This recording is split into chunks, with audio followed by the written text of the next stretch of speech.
Hello racing fans and a warm welcome to Trackside, proudly brought to you by World Sports Betting. Bet with the best, bet with WSB. Well, it is that time of the year, isn't it? And we now, well, for me it is 2 days away since we're recording the show on Thursday. And really looking forward to it, as many are around the country. It is the premier horse race of the year, the premier race day of the year. And this year we have his first sponsor by Hollywoodbets, and we wish them all the best on what is going to be an awesome day's racing, feature races galore, and competitive racing on the day, and of course the main event, the Hollywoodbets Durban July. What's happening on this show? Well, I'm going to go to the entire card, something which we don't do due to time, but I'm going to go briefly through the entire card. And then at the end of the show, we'll recap on a pick six. We'll give you the numbers. We'll then do a quartet for the main race, which is race number 7, because that quartet pool is estimated to reach 10 million. The pick six well over 12 million. So we can give you a guide with both those bets, and you'll have 2 trebles up on World Sports Betting as well. 4 horses that are picked out, and of course 2 trebles up on the World Sports Betting menu. So away we go. I trust everybody is well and looking forward to this weekend. Race number 1 will begin at 11:50 and it is over 1,300 meters. And race number 1 will begin jackpot 1 on the day. They're estimating a pool of 400,000 rand. And in the race number 1, well, this filly called Canadian Summer, she's starting to catch the imagination now. She's won back-to-back. She won the Devon Air Stakes last time out. We know that she can be very green in running, the way she's been when she's won her last 2 starts. And once she starts keeping a straight course, I think that she can really be an awesome filly to follow. Number 8, Canadian Summer. She's got the experience at the course. She's an obvious chance. Number 7, Miss Daisy. I think on that penultimate start where Sweet Pepper, since being a subsequent Group 1 winner, one has to take serious consideration, including her in all bets. She's also a filly. You just have to have a look at the comments column in the form guide I'm using. She seems to hang in badly in all of her races, so she's also learning her trade. And the number 1, Butterfly Beauty, Justin Snaith's runner, is the unknown coming down from Cape Town. This is a sales race, so it's restricted to horses that have bought off the Blood South Africa sales. So we'll see what happens here, but I'm marginally leading with 8, Canadian Summer, because she won last time out, and she won really well over 1,400 meters when they stepped her up in distance. Race number 2 will start off the bipot. They are expecting a pool of 750,000 rand there. I think we could certainly get past that. The 2 horses that could be the exacta play here, and I think you could bank some cash because the exactas should pay well regardless, is firstly number 2, Now I Got You, Corey Lensley and Muzieni, who's found a ton of bidding support during the course of the week. And that is purely based on a run in a Group 1 as a maiden, which was in the gold medallion. She was second best behind Thunderstruck, and we know that if Thunderstruck was in this race, well, he would have been definitely, closer to being in the red in the betting against this type of field. But I really like a horse here, and I'm going to be tipping this horse first. Yeah, I respect the money, and I wish the guys well that have taken the price on Now I Got You.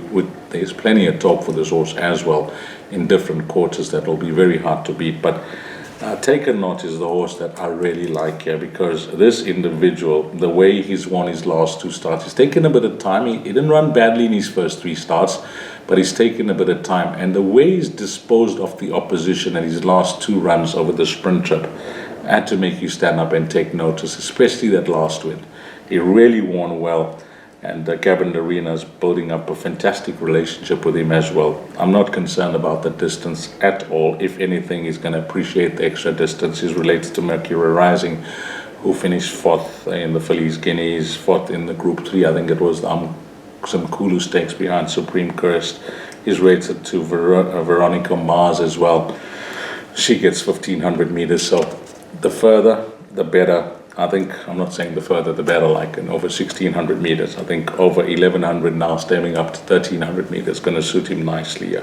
So numbers 2 and 10 going to be the numbers for the first leg of the bipot. And again, I would say it could be a ready-made exacta for you on the day.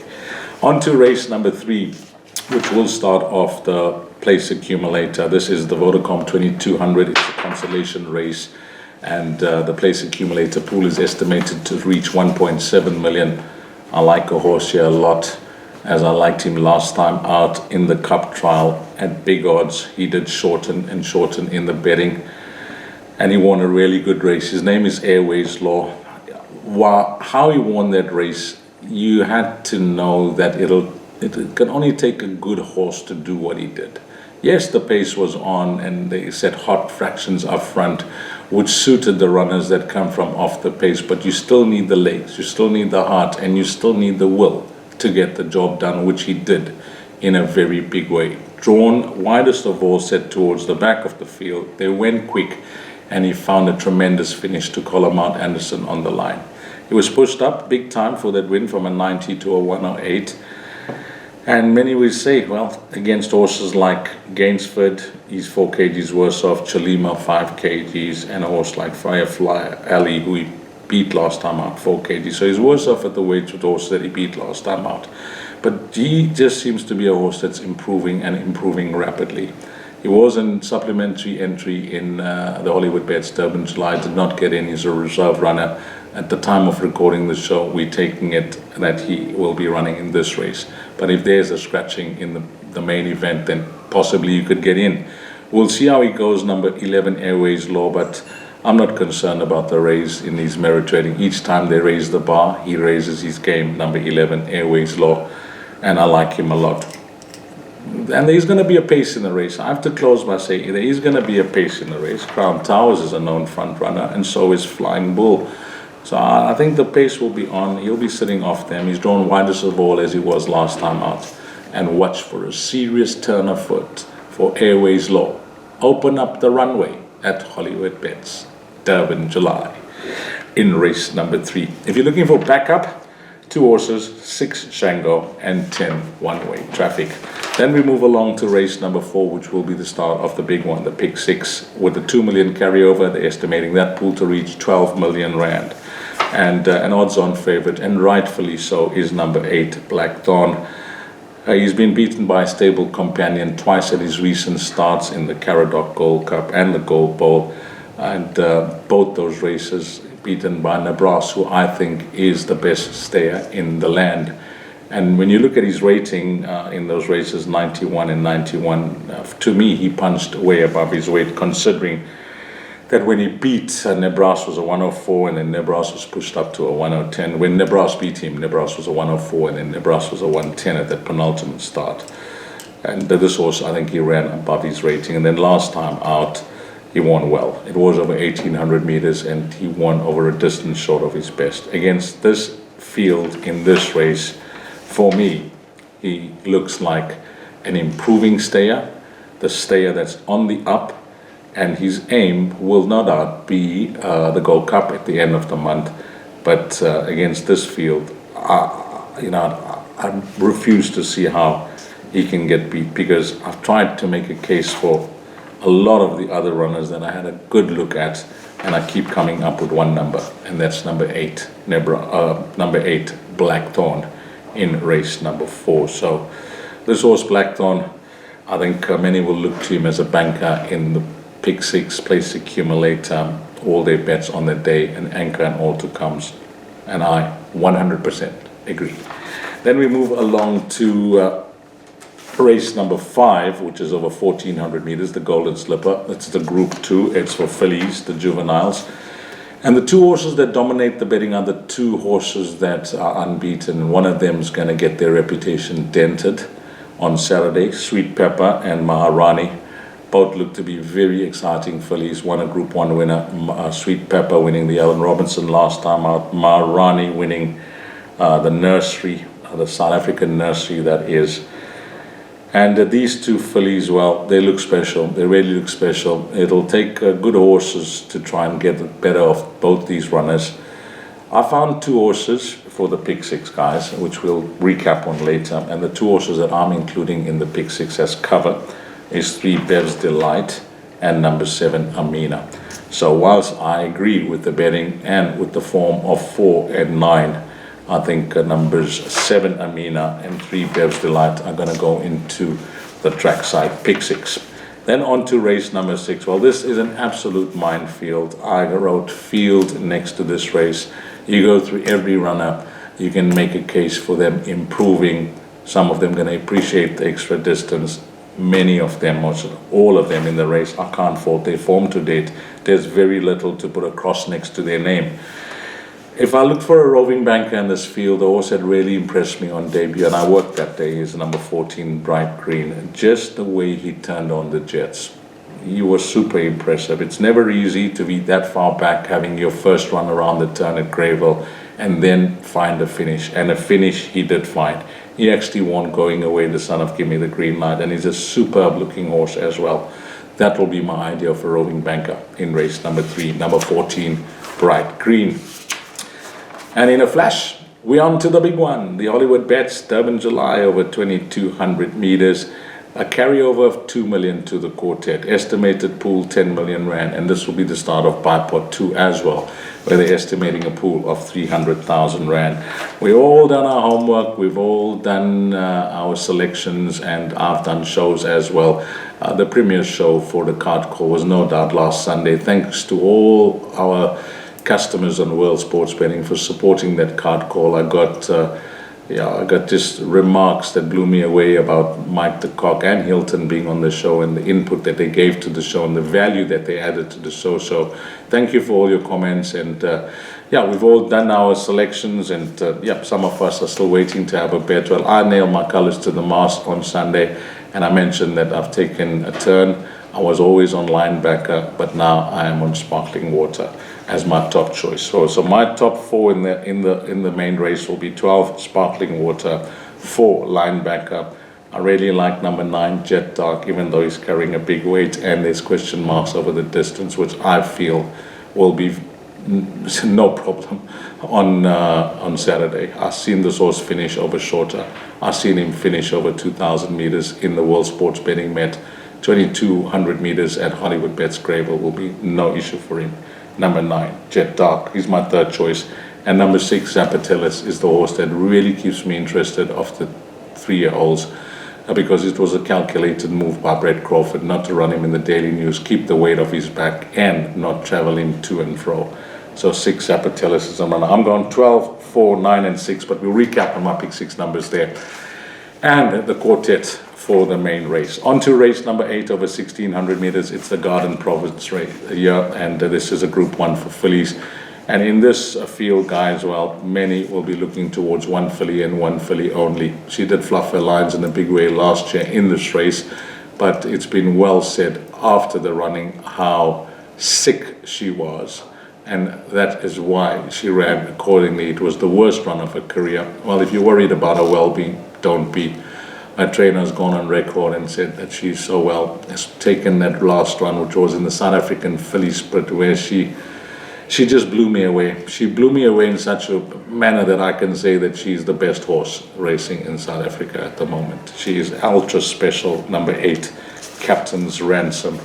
And I'm not looking for anything to beat her there. Race number 9, the Post Merchants, a Group 2 over 1,200 meters. Tough race, difficult race. Sprinters, some are drawn wide with form, others are drawn well. You got horses that can certainly spring up on the day if they're feeling good.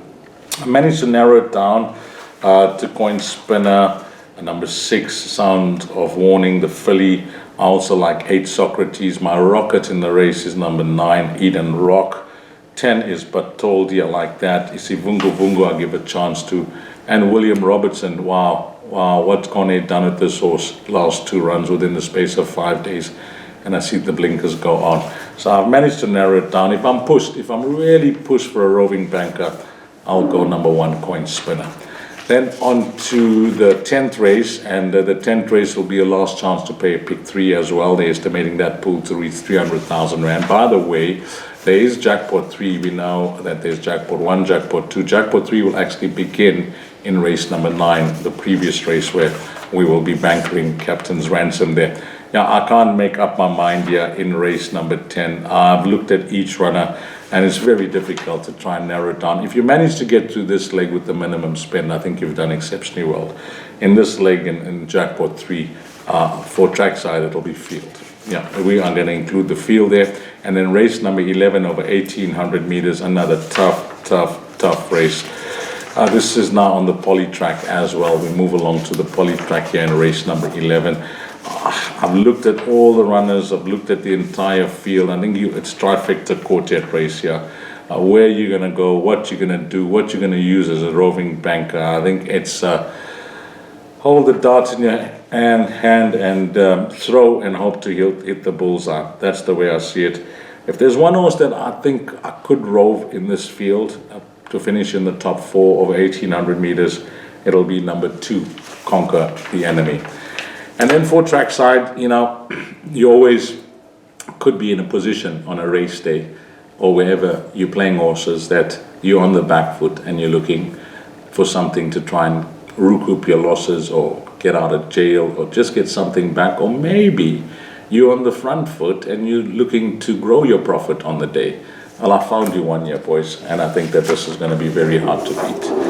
The fillies, the individual's name is My Sherry Amore. She's a daughter of Canford Cliffs, and she took her first 2 runs okay down in Cape Town, but since she's moved to KZN, especially on this poly track, she's turned the corner in a massive way, in a big way. When she won her maiden, she won at any price. She came under the radar, winning a very good race under the young apprentice Mfanelo Zuma. And that day you had to see how far back she was and the type of ground she make up. In fact, look at her 400 to finish, 21.5 seconds. And then last time out, again, they kept the apprentice on. He did a good job when shedding the maiden. But this time round, and I'm going to spend some time on this, just go and look at that replay. She actually doesn't get the best of breaks. She stumbles a bit and she finds herself, midfield. And then she just gets pushed back. And she gets, towards the back of the field. I think she must have been 3rd or 4th to last, the way she was just pushed back through that field.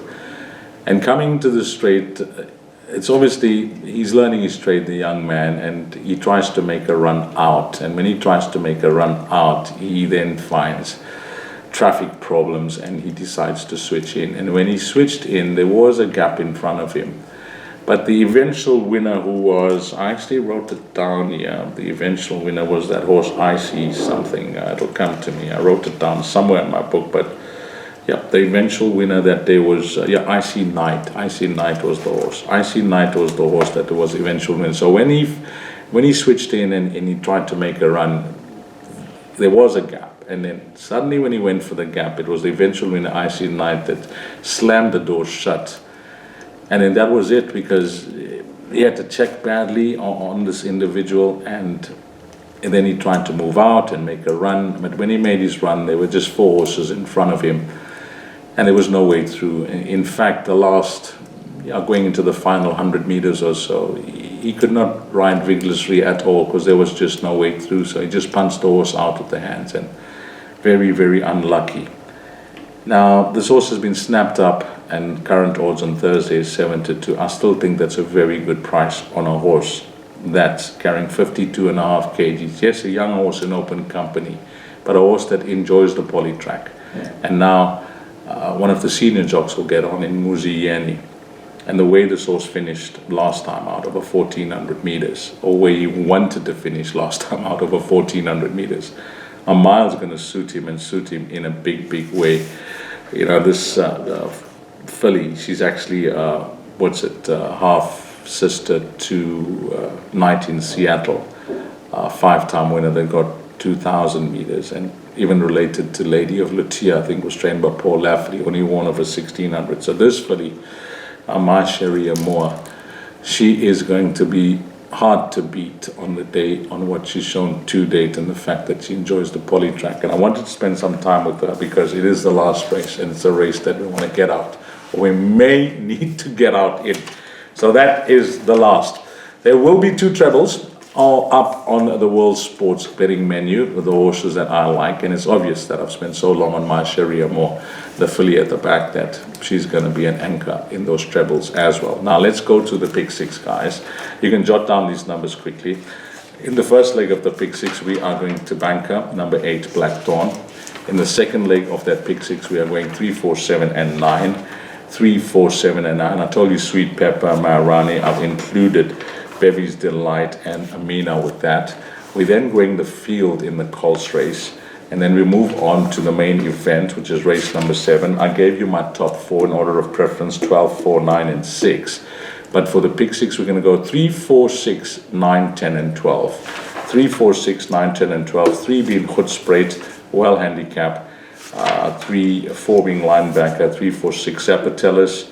I'm including 9, which we have Jet Dark. 10, I'm including 10 Safe Passage. That's also I'm including there. And of course, number 12, Sparkling Water, who is my top choice. Then on to the Garden Province, which is the penultimate race of the pick 6. We all in there with Captain's Ransom, like the majority. And then in the race number 7, which is the Post Merchants, a Group 2 over 1,200 meters, in that leg of the pick 6, if we're going, we'll be hoping to catch it with numbers 1, Coin Spinner, 6, Sound of Warning, 8, Socrates, 9, Eden Rock, 10, Batoldi, 11, Isi Vungu Vungu, and I've also included number 12, William Robertson, and that pick 6 spend is 2,352 Rand. And then the quartet in the main race, we have to play one on trackside. It's going to go like this. We're going to go 3, 4, 6, 9, 10, and 12. 3, 4, 6, 9, 10, and 12 for first. By 3, 4, 6, 9, 8, 9, 10, and 12, I'm including Pomp and Power in that second leg. So we're just adding 1 horse to the 6 horses in the first leg. And then for third and fourth, it'll be 1, 2, 3, 4, 6, 7, 8, 9, 10, and 12. 1, 2, 3, 4, 6, 7, 8, 9, 10, and 12 for third and fourth. And if you multiply that out, you'll get a spend of 2,016 Rand, or 202 Rand will give you 10%. And that is what we will be doing on trackside with regards to bets on Saturday for the Hollywoodbets Durban July. And it's now crunch time. Well, it's all the studying is done. The build-up to the race is about there. And it's now all systems go on Saturday. And we wish, as I mentioned, the new sponsor, Hollywoodbets, all the best for the day. We know it's going to be a fantastic show. We're going to be treated to some high-class racing action. And may your horse that you've chosen on the day in the feature race arrive for you. And whatever bets you're playing, well, hopefully everything falls accordingly with regards to any bets, especially that pick 6 and that quartet in the main race. And we'll be hoping that on trackside things fall into place as well. Again, and as always, on behalf of World Sports Betting, thanks to all the punters, but more importantly and more especially, thanks to you, the valued customer. You have an awesome weekend. All the best on Hollywoodbets Durban July Day from the entire team at World Sports Betting. You take care. Salani Gashle.